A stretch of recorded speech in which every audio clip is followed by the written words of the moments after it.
বিসমিল্লাহির রহমানির রহিম। সম্মানিত শ্রোতাদেরকে আন্তরিক মোবারকবাদ জানিয়ে শুরু করছি। আজকে একটি বিষয় নিয়ে আলোচনা করব, তা হলো মুজদালিফার কার্যাবলী। আলোচনা পেশ করার জন্য আমাদের স্টুডিওতে দুজন আলেমে দ্বীন উপস্থিত রয়েছেন। আমরা তাদের কাছ থেকে মুজদালিফায় করণীয় সম্পর্কে আমরা আলোচনা শুনব। হজ এমন একটি ইবাদত, যে ইবাদতের মাধ্যমে একজন বান্দা মহান আল্লাহ পাক রব্বুল আলামিনের প্রিয় বান্দায় পরিণত হয়। প্রত্যেক হাজী সাহেব হলেন দুয়ুফুর রহমান, মহান আল্লাহ পাক রব্বুল আলামিনের মেহমান। মুজদালিফার ময়দানে কেন আমরা থাকবো, সেখানে ওয়াজিব কেন? প্রিয় নবী সাল্লাল্লাহু আলাইহি সাল্লাম থেকেছেন।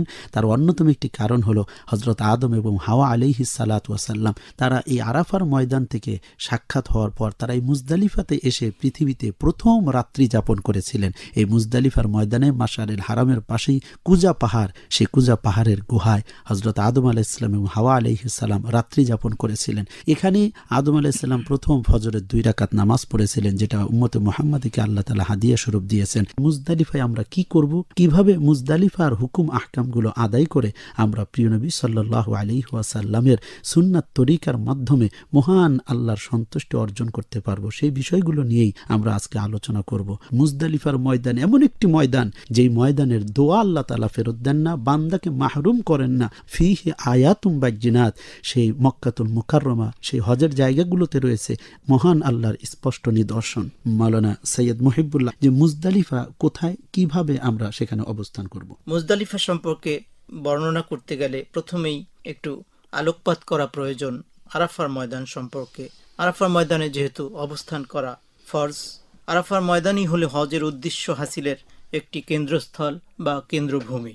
এখানেই সর্বময় ক্ষমতার অধিকারী আল্লাহ রব্বুল আলমিনের কাছে সর্বাত্মকভাবে আত্মসমর্পণ করে তার থেকে ক্ষমা ভিক্ষা চেয়ে সম্পূর্ণভাবে নিষ্পাপ হয়ে জান্নাত লাভ করতে হবে। আরাফার উকুফি হজের সার নির্যাস। হজ কবুল হওয়ার ফয়সালা এখানেই। সুতরাং যেভাবে আমাদের নবী সাল্লাল্লাহু আলাইহি ওয়াসাল্লাম দোয়া মুনাজাত করেছেন, সেভাবেই আমাদেরকে তার অনুকরণ ও অনুসরণ করে দোয়া মুনাজাত করতে হবে এই আরাফার ময়দানে। তবেই হজের সফর তথা বাইতুল্লাহর সফর হবে সফল এবং হজ্জে মাবরুর আমাদের নসিব হবে ইনশাআল্লাহ। দোয়া মুনাজাত শেষ করে নিজের জিনিসপত্র গুছিয়ে সূর্যাস্তের পরে মুজদালিফায় যাওয়ার জন্য প্রস্তুতি নিতে হবে। এ সময় মুআল্লিমের গাইড ব্যতীত বাস খুঁজে পাওয়া এক দুরূহ ব্যাপার। এ সময় লক্ষ লক্ষ পুরুষ মহিলা হাজি হেঁটে হেঁটেও মুজদালিফায় পৌঁছে যান। কোনো অবস্থাতেই সূর্যাস্তের আগে আরাফার ময়দান যেন ত্যাগ করা না হয়, সেদিকে খেয়াল রাখতে হবে। 9 জিলহজ দিবাগত রাতে মুজদালিফার ময়দানে আমাদের যেতে হবে। মুজদালিফা পাহাড় বেষ্টিত একটি বিরাট উপত্যকা বা এলাকা। এখানে পৌঁছতে যেমন সময় লাগে, তেমনি কষ্টও হয়। হাজিগণ বাসে, গাড়িতে, পায়ে হেঁটে সারা রাত ধরে মুজদালিফায় পৌঁছতে থাকেন। এখানে উন্মুক্ত আকাশের নিচে খোলা ময়দানে রাত কাটানো শরীয়তের একটি বিধান। মুজদালিফায় সারা রাত অর্থাৎ সুবহে সাদিকের আগে পর্যন্ত অবস্থান করা সুন্নাত। সুবহে সাদিক থেকে সূর্যোদয় পর্যন্ত অবস্থান করা ওয়াজিব। এটিই হজের 6টি ওয়াজিবের মধ্যে প্রথম ওয়াজিব আমল। মাগরিব ও ইশার নামাজ ইশার ওয়াক্তে মুজদালিফায় পৌঁছেই পড়তে হয়। হজরত উসামা ইবনে জায়েদ রাদিয়াল্লাহু তাআলা আনহু থেকে বর্ণিত, রসুল করিম সাল্লাল্লাহু আলাইহি ওয়াসাল্লাম আরাফা থেকে রওনা হয়ে মুজদালিফায় পৌঁছলেন। অতঃপর ইশার ওয়াক্ত হওয়ার পর মাগরিব ও ইশা তিনি একত্রে আদায় করলেন। মুজদালিফায় 2 নামাজ একত্রে পড়ার জন্য জামাত শর্ত নয়। একা পড়লেও 2 নামাজ একত্রে পড়তে হবে, তবে নিজের গ্রুপে জামাত করে পড়া ভালো। প্রথমে মাগরিবের ফরজ, তারপর ইশার ফরজ, তারপর বেতের নামাজ ধারাবাহিকভাবে আদায় করতে হবে। নবী করিম সাল্লাল্লাহু আলাইহি ওয়াসাল্লাম বিদায় হজের সময় এখানে সুন্নাত নফল নামাজ পড়েননি। নামাজের পর কিছু খাওয়া দাওয়া করে সে ময়দান থেকে 70টি ছোট বুটের দানা থেকে একটু বড় সাইজের পাথর কুড়াতে হবে এবং সেগুলো একটি ছোট থলিতে অথবা রুমালে বেঁধে রাখতে হবে।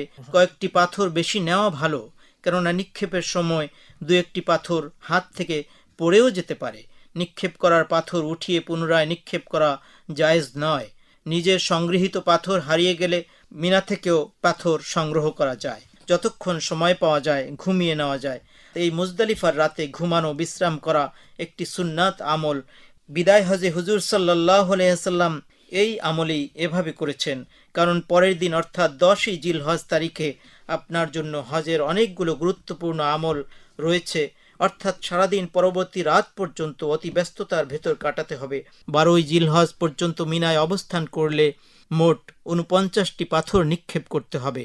10 জিলহজ তারিখে শুধু বড় জামরাতে 7টি পাথর, 11ই জিলহজ তারিখে ধারাবাহিকভাবে ছোট, মেঝো এবং বড় জামরাতে 21টি এবং 12 জিলহজ তারিখে অনুরূপভাবে 21টি পাথর, অর্থাৎ মোট 49টি পাথর নিক্ষেপ করতে হবে। কিন্তু কোনো হাজি যদি 13 তারিখেও মিনাতে অবস্থান করেন তাহলে 13 তারিখেও 21টি পাথর নিক্ষেপ করতে হবে।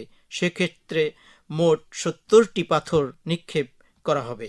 10ই জিলহজ তারিখে সুবহে সাদিক থেকে সূর্য উদয় পর্যন্ত সময়ের মধ্যে কিছুক্ষণের জন্য অবস্থান করলেও মুজদালিফার উকুফ আদায় হয়ে যাবে। সুবহে সাদিকের আগে মুজদালিফার ময়দান ত্যাগ করলে ওয়াজিব তরক হয়ে যাবে। সেক্ষেত্রে তাকে একটি দম দিতে হবে। তবে দুর্বল ও অসুস্থ মহিলাদের জন্য মুজদালিফায় রাতের কিছু সময় অবস্থান করার পর মক্কায় চলে যাওয়ার অনুমতি রয়েছে, যা বুখারী শরীফে উল্লেখ রয়েছে। মুজদালিফার ময়দানেই আপনাকে আউয়াল ওয়াক্তে, অর্থাৎ কিছু অন্ধকার থাকতেই ফজরের সুন্নাত ও ফরজ নামাজ আদায় করে প্রাণ খুলে দোয়া মোনাজাত করে সূর্যোদয়ের আগে পূর্বাকাশ খুব ফর্সা হলে মিনার উদ্দেশ্যে রওনা হতে হবে। মুজদালিফার ময়দানের সীমানার মধ্যে যে কোনো স্থানে অবস্থান করলেই উকুফে মুজদালিফা আদায় হয়ে যাবে। তবে সম্ভব হলে মসজিদে মাশআরিল হারামের কাছে উকুফ করা ভালো। মাশআরিল হারাম অর্থাৎ পাহাড়ের নাম, যা মুজদালিফায় অবস্থিত। মুজদালিফা ও মিনার মধ্যবর্তী ওয়াদিয়ে মুহাসসির নামক প্রায় 250 বর্গমিটারের একটি স্থান রয়েছে। সেখানে ইয়েমেন উদ্ধত বাদশাহ আব্রাহার হস্তি বাহিনীর উপর আল্লাহর গজব নেমে এসেছিল। এ স্থানেই আল্লাহ তাআলা ঝাঁকে ঝাঁকে পাখির মাধ্যমে পাথর নিক্ষেপ করে তাদেরকে ধ্বংস করেছিলেন। এ স্থানটিতে উকুফ করা নিষেধ। আলহামদুলিল্লাহ, আমরা এতক্ষণ মাওলানা সৈয়দ মুহিবুল্লাহ এর কাছ থেকে মুজদালিফার পরিচয় এবং মুজদালিফায় করণীয় বিভিন্ন বিষয়ে অত্যন্ত গুরুত্বপূর্ণ আলোচনা শুনলাম। সম্মানিত শ্রোতা, আমাদেরকে মনে রাখতে হবে হজ এটা এমন একটি ইবাদত যেখানে আল্লাহর সন্তুষ্টি পাওয়া যায়, এবং এই হজ আদায় করাটা একদিকে যেমনটি অর্থ ব্যয় হয়, অপরদিকে শারীরিক শক্তিরও প্রয়োজন রয়েছে। বিশেষ করে আরাফা, মুজদালিফা, মিনাতে অবস্থান করার ক্ষেত্রে হাজী সাহেবদের অনেক ধরনের সমস্যার সম্মুখীন হতে হয়। বিশেষ করে আরাফার ময়দান থেকে গাড়িতে করে আসাটা এটা অনেক কঠিন হয়, কারণ আমরা জানি যে যেই পরিমাণ গাড়ি দিয়ে হাজিদেরকে মক্কা থেকে আরাফার ময়দানে নিয়ে যাওয়া হয়, কিন্তু আরাফার ময়দান থেকে মুজদালিফাতে বা মিনাতে নিয়ে আসার জন্য সেই পরিমাণ গাড়ি কিন্তু সৌদি মুআল্লিম দেন না। এজন্য অনেক এজেন্সির মালিকরা বা হাজি সাহেবদের যারা মুআল্লিম রয়েছেন তারা অনেক বিব্রতকর অবস্থার মধ্যে পড়ে যান। এজন্য হাজিদেরকে, আমরা যারা হজে যাচ্ছি, আমাদেরকে অবশ্যই খেয়াল রাখতে হবে যে মিনা, আরাফা, মুজদালিফার এই সময়টুকু একটু কঠিন। যদি গাড়ি আমরা পাই আলহামদুলিল্লাহ, যদি না পাই তাহলে আমাদেরকে পায়ে হেঁটে হলেও যেতে হবে মুজদালিফায়। সেই ক্ষেত্রে আমরা বাঘ বিতণ্ডা অথবা ঝগড়াঝাটিতে পড়ে আমাদের এহরামরত অবস্থায় ঝগড়াঝাটি বা বিভিন্ন ধরনের কিলোকালের মধ্যে গিয়ে যাতে আমাদের হজ নষ্ট না হয়, আমাদের এহরাম ক্ষতিগ্রস্ত না হয়, আমাদের যাতে ইবাদতে কোনো বিঘ্ন না ঘটে, সেদিকে আমাদেরকে খেয়াল রাখতে হবে। পাশাপাশি আরেকটি বিষয় আমাদেরকে লক্ষ্য রাখতে হবে, হাজি সাহেবরা যে প্রশস্ত রাস্তা আছে সেই প্রশস্ত রাস্তা দিয়েও কিন্তু হেঁটে যেতে পারেন। এজন্য মিনা থেকে যখন আমরা আরাফার ময়দানের দিকে যাব তখন আমরা আমাদের সাথে কাপড় চোপড় বা ইত্যাদি জিনিস আমরা কম নেব, যাতে আমাদের সাথে যে ব্যাগ, সেই ব্যাগে যাতে অনেক বেশি কিছু না থাকে যেটা নিয়ে হাঁটতে আমাদের কষ্ট হয়। অনেক মালামাল আমরা নেওয়ার চেষ্টা করব না। এই ব্যাপারে আমাদেরকে অবশ্যই খেয়াল রাখতে হবে। এহরামরত অবস্থায় যে নিষিদ্ধ কাজগুলো আছে সেগুলোর ব্যাপারে আমাদেরকে সচেতন থাকতে হবে। আর মুজদালিফায় পৌঁছার আগে আমরা কেউ মাগরিবের নামাজ রাস্তায় অথবা গাড়িতে অথবা কোথাও পড়ব না, কারণ হাজিদের জন্য মাগরিবের ওয়াক্ত হবে মুজদালিফায় পৌঁছার পরে। এটি একটি হজের এবং হাজিদের জন্য বিশেষ একটি ইবাদতের ব্যবস্থা আল্লাহ তাআলা করেছেন। গোটা বিশ্বের মানুষ মুসলিম তারা মাগরিবের ওয়াক্ত হলে, অর্থাৎ সূর্য অস্ত হলে মাগরিবের আজান দিলে তখন নামাজ পড়তে হয়, কিন্তু হাজিদের জন্য আল্লাহ তাআলা এই বিধান করে দিয়েছেন হাজিদের মাগরিবের ওয়াক্ত হবে যখন সে মুজদালিফায় পৌঁছবে। এজন্য সে যদি ফজরের আগেও গিয়ে মুজদালিফায় পৌঁছে তখনই তার জন্য মাগরিবের ওয়াক্ত হয়েছে বলে ধর্তব্য হবে। এজন্য আমরা অতীতে দেখেছি গাড়িতে বা বিভিন্ন জায়গায় অনেক হাজি সাহেবরা না জানার কারণে তারা গাড়ির মধ্যেই পেরেশান হয়ে যান যে হজে এসে কি মাগরিবের নামাজ কাজা করে দিব নাকি, আমরা কি নামাজ পড়বো না, এই ব্যাপারে নানান বাকবিতণ্ডায় আমরা জড়িয়ে পড়ি। কিন্তু অবশ্যই আমাদের এটা জানা থাকা উচিত যে মুজদালিফায় আমরা যখন পৌঁছবো তখনই মাগরিবের ওয়াক্ত, 1 আজান 2 ইকামতে মাগরিব এবং এশার নামাজ জামাতের সাথে পড়তে হবে। মাশআরিল হারামে আমাদের অবস্থান করা, ওখানে একটি মসজিদ রয়েছে যে মসজিদের নাম হলো মাশআরিল হারাম। এজন্য মুজদালিফার সমস্ত এরিয়া চতুর্দিকে সাইনবোর্ড টানানো আছে যে মুজদালিফার এরিয়া কতটুকু। আপনার সাথে যে বিজ্ঞ গাইড বা আলেম রয়েছেন তার পরামর্শ নিয়ে আপনারা মুজদালিফায় অবস্থান করবেন। সম্মানিত হজ যাত্রী ভাই ও বোনেরা, আমরা অবশ্যই মুজদালিফার যে হুকুম, ওয়াজিব হুকুম, সেই ব্যাপারে আমরা খেয়াল রাখবো। আমরা আসবো মাওলানা রফিকুল ইসলাম আনসারী আপনার কাছে, যে মুজদালিফায় অবস্থান করার পর হাজি সাহেবরা নামাজ আদায় করেন 1 আজানে 2 ইকামতে, অনেকে একা একা পড়েন, আবার অনেকে জামাতবদ্ধ পড়েন। সেই ক্ষেত্রে হাজি সাহেবরা ওখানে নামাজ পড়ার পর কি কি আমল করবেন এবং কিভাবে তারা আল্লাহর কাছে দোয়া করবেন, এখানে হাজিদের করণীয় কি কি মুজদালিফায় যদি বলেন। ধন্যবাদ। রাসূল করিম সাল্লাল্লাহু আলাইহি সাল্লাম মুজদালিফা রাত্রি যাপন করেছেন এবং উম্মতে মুহাম্মদী সাল্লাল্লাহু আলাইহি সাল্লামকেও তিনি মুজদালিফা অবস্থান করার জন্য নির্দেশ দিয়েছেন। রাসূল করিম সাল্লাল্লাহু আলাইহি সাল্লাম মুজদালিফায় পৌঁছেই মাগরিবের নামাজ এবং এশার নামাজ আদায় করেছেন 1 আজানে। যদি কাফেলাবদ্ধ লোকজন থাকে তাহলে জামাতে পড়াই উত্তম, আর একা একা পড়াও জায়েজ আছে। তবে প্রথমে মাগরিবের 3 রাকাত ফরজ নামাজ আদায় করে নেবেন, তারপরে 2 রাকাত এশার নামাজ আদায় করবেন, মুসাফির হিসেবে কসরের নামাজ আদায় করবেন, তারপরে বিতরের নামাজ আদায় করে নিতে পারেন। নামাজ আদায় করার পর মহান আল্লাহ তাআলার কাছে মুজদালিফার ময়দানে এই খোলা আকাশের নিচে বালুময় মরুভূমিতে রাব্বুল আলামিনের নিকট তওবা ইস্তেগফার করে আল্লাহর কাছে ক্ষমা চেয়ে নেবেন। সেটা একটি দোয়া কবুল হওয়ার বিশেষ স্থান। মহান আল্লাহর কাছে জীবনের সমস্ত গুনাহ কথাগুলা স্মরণ করে তওবা ইস্তেগফার করে আল্লাহর কাছে ক্ষমা চেয়ে নিতে হবে এবং সেখানে জিকির আজকারের মাধ্যমে রাত কাটাবেন, বাজে গল্প করে সময় নষ্ট না করে। এবং মিনায় কঙ্কর নিক্ষেপ করার জন্য যে কঙ্করগুলো সেখানে জোগাড় করে নেবেন, সেই কঙ্করগুলো পানি দিয়ে ধুয়ে নেবেন না, যেভাবে আছে সেভাবে আপনি রুমালের মধ্যে বেঁধে নেবেন অথবা প্যাকেটের মধ্যে নিয়ে নেবেন। মুজদালিফা থেকে বিদায় হওয়ার পূর্বক্ষণেও রাব্বুল আলামিনের দরবারে কায়মনোবাক্যে চোখের পানি ছেড়ে কান্নাকাটি করে আল্লাহর কাছে দোয়া করে জীবনের গুনাহগুলা ক্ষমা করিয়ে নেওয়ার জন্য চেষ্টা করবেন। আল্লাহ তাআলা বলছেন, তুবু ইলাল্লাহি তাওবাতান নাসুহা, আল্লাহর কাছে তোমরা খাঁটিভাবে তওবা করো। আর তওবা কবুলের ব্যাপারে আল্লাহ অনেক গ্যারান্টি দিয়েছেন, লা তাকনাতু মির রাহমাতিল্লাহ ইন্নাল্লাহা ইয়াগফিরুজ যুনুবা জামিআ। হে বান্দা, তোমরা গুনাহ করে নিরাশ হয়ো না, তোমরা আল্লাহর কাছে তওবা করো, আল্লাহ তাআলা তোমাদের জীবনের সমস্ত গুনাহগুলা ক্ষমা করে দিবেন। তাই হাজী সাহেবগণ মুজদালিফায় দোয়া মুনাজাত করে ফজরের নামাজ আদায় করে আল্লাহর কাছে জীবনের গুনাহগুলা ক্ষমা চেয়ে নিয়ে মিনার পথে রওনা হওয়ার জন্য প্রস্তুত হবেন। সম্মানিত হাজী সাহেবগণদের জন্য পরামর্শ হলো, মুজদালিফা পৌঁছার পূর্বেই যদি সম্ভব হয় আপনার সঙ্গী সাথীদেরকে আপনাদের মোবাইল নাম্বার দিয়ে দিবেন এবং সবাইকে হোটেলের কার্ড, সাথী ভাইদের ফোন নম্বর একে অপরের সাথে আদান প্রদান করে লিখে সঙ্গে রাখবেন। দ্বিতীয় হলো, আপনারা মুজদালিফা যেখানে অবস্থান করবেন সেখান থেকে একটি টয়লেটকে টার্গেট করবেন। ওই টয়লেটের অনেক সময় নাম্বার থাকে, কিছু দিক নির্দেশনা পরামর্শমূলক আগে থেকে দেওয়া থাকবে।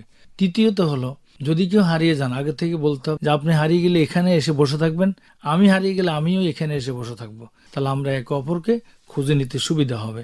এইসব চেষ্টার পরেও যদি একে অপরকে খুঁজে না পান, তাহলে সেখানে পুলিশ আছে, আনসার আছে, সেবক আছে। আপনাদের হাতের মধ্যে যে বেড লাগানো থাকে এগুলোর সাহায্যে মিনার তাবু খুঁজে পাবেন ইনশাআল্লাহ। ধন্যবাদ। খুব সুন্দরভাবে আমরা শুনতেছিলাম যে মুজদালিফায় হাজিদের করণীয় কি। সম্মানিত শ্রোতা, খুবই গুরুত্বপূর্ণ একটি বিষয় আমরা মাওলানা রফিকুল ইসলাম আনসারী এর কাছ থেকে আমরা জানলাম যে মুজদালিফাতে আমাদেরকে তওবা ইস্তেগফার করতে হবে, মাগরিবের নামাজ এবং এশার নামাজ একসাথে আদায় করতে হবে। আমাদের আরেকটি বিষয় লক্ষণীয় যে মুসাফির যারা থাকবেন, মুসাফিরদের জন্য সুন্নত এবং নফল যে নামাজগুলো রয়েছে সেগুলো এখতিয়ারের দিন রয়েছে। এবং আরেকটি বিষয়, সেখানে গোটা সফর জুড়েই আপনি সুন্নত এবং নফলগুলো সম্ভব হলে পড়বেন। করবেন, কারণ ওই জায়গাটাতে প্রত্যেকটা ইবাদতের সওয়াব অনেক বেশি। মক্কাতুল মুকাররমায় 1,00,000 রাকাতের সওয়াব, মিনা, আরাফা, মুজদালিফায় ওই বিশেষ 5 দিন ছাড়া অন্য কোনো দিনে গেলে এই ফজিলত পাওয়া যাবে না। কাজী বছরের এই একদিন মুজদালিফার দিনটা বিশেষ একটি দিন, বিশেষ একটা রহমতের সময়, যেই সময়টা, যে রাত্রিটা আপনি মুজদালিফার ময়দানে কাটাবার সুযোগ পাচ্ছেন। এই রাত্রিতে আপনি একটু তওবা ইস্তেগফার করে মহান আল্লাহর দরবারে দুফোঁটা চোখের পানি ছেড়ে দিতে যদি আপনি না পারেন, তাহলে আর কোন দিন আপনি আল্লাহর জন্য কাঁদতে পারবেন? এজন্য গুনার কথাগুলোকে স্মরণ করে, আখিরাতকে স্মরণ করে, জাহান্নামের ভয়কে অন্তরে রেখে মহান আল্লাহ তাআলার কাছে তওবা ইস্তেগফার করে আপনি দুফোঁটা চোখের পানি ছেড়ে দেওয়ার জন্য রোনাজারি করবেন, কাঁদবেন। প্রিয় নবী হযরত মুহাম্মদ সাল্লাল্লাহু আলাইহি ওয়াসাল্লাম জানিয়েছেন, মুজদালিফার ওই অবস্থানরত অবস্থায়, বিশেষ করে আরাফার ময়দান থেকে যখন হাজী সাহেবরা মুজদালিফায় আসেন, এই মুজদালিফায় কেউ যদি তওবা ইস্তেগফার করে যদি আল্লাহর কাছে চোখের পানি ছেড়ে যদি কাঁদেন, আল্লাহ তাআলা বান্দার জীবনের এমন কোনো গুনাহ নেই যে গুনাহ আল্লাহ পাক রব্বুল আলামিন মাফ করবেন না। এমনকি তার আত্মীয় স্বজন, বান্দার যে হকগুলো রয়েছে সেগুলো আল্লাহ তাআলা আদায় করার জন্য তার জন্য সহজ পথ আল্লাহ তাআলা তৈরি করে দিবেন। এজন্য আমাদেরকে এই মুজদালিফার দোয়ার দিকে গুরুত্ব দিতে হবে। একটু চেষ্টা করবেন যদি সময় থাকে সেই মুজদালিফার ময়দানে অন্তত 10 মিনিট হলে একটু ঘুমানোর, একটু শরীরটাকে একটু শুইয়ে দিয়ে একটু বিছানা করে জায়নামাজ বিছিয়ে একটু ঘুমাবার চেষ্টা করবেন। এটিও কিন্তু প্রিয় নবী সাল্লাল্লাহু আলাইহি সাল্লামের সুন্নাহ। এজন্য আপনি একটু যদি ঘুমান তাহলে দেখবেন আল্লাহ তাআলার রহমত কিরকম আপনার উপরে বর্ষিত হচ্ছে। 10 মিনিটের ঘুম মনে হবে যেন আপনি কত সময় যে ঘুমিয়েছেন, আপনার সমস্ত ক্লান্তি আল্লাহ তাআলা এই শরীর থেকে দূর করে দিবেন। সুবহানাল্লাহি ওয়া বিহামদিহি সুবহানাল্লাহিল আযীম। এজন্য মুজদালিফার ময়দানে একটু সময় ঘুমানো এটিও কিন্তু একটি ইবাদতের অংশ। পাশাপাশি আমরা দোয়া মোনাজাতের মাধ্যমে রোনাজারি করে আল্লাহ তাআলার কাছে নিজের জন্য, নিজের পরিবারের জন্য, দেশের জন্য, বিশ্ব মুসলিমের জন্য সকল আযাব গজব থেকে, রোগ মুক্তি থেকে আমরা দোয়া প্রার্থনা করব। আমাদের বাংলাদেশি যারা রয়েছেন প্রতিনিধি হয়ে আমরা মক্কাতুল মুকাররমায় হজে আসি, আমাদের সকল দেশবাসীদের জন্য দোয়া করব। আল্লাহ পাক রব্বুল আলামিন অবশ্যই সেই দোয়া কবুল করবেন। মুজদালিফার ময়দানে তওবা ইস্তেগফারের দিকে এবং ইবাদত বন্দিগির দিকে আমাদেরকে লক্ষ্য রাখতে হবে। মুজদালিফার ময়দানে জীবনে আবার কোনোদিন আমরা পাবো কিনা আমাদের ধারণা নেই। আমাদের জীবনের আরেকদিন আমি এই মুজদালিফার রাত্রটা পাবো কিনা আমাদের ধারণা নেই। সম্মানিত শ্রোতা, এজন্য জীবনের সমস্ত আবেগকে উজাড় করে, সমস্ত গুনার কথা স্মরণ করে, তওবা ইস্তেগফার করে মহান আল্লাহ পাক রব্বুল আলামিনের দরবারে দুহাত তুলে নিজের জন্য, পরিবারের জন্য, সুস্থতার জন্য, বিশ্ব মুসলিমের জন্য, বাংলাদেশের সকল মানুষের জন্য আমরা প্রাণ ভরে দোয়া করব। আল্লাহ পাক রব্বুল আলামিন আমাদের সকলকে হজ্জ মাবরুর অর্জন করার তৌফিক দান করুন। আল্লাহুম্মা আমিন।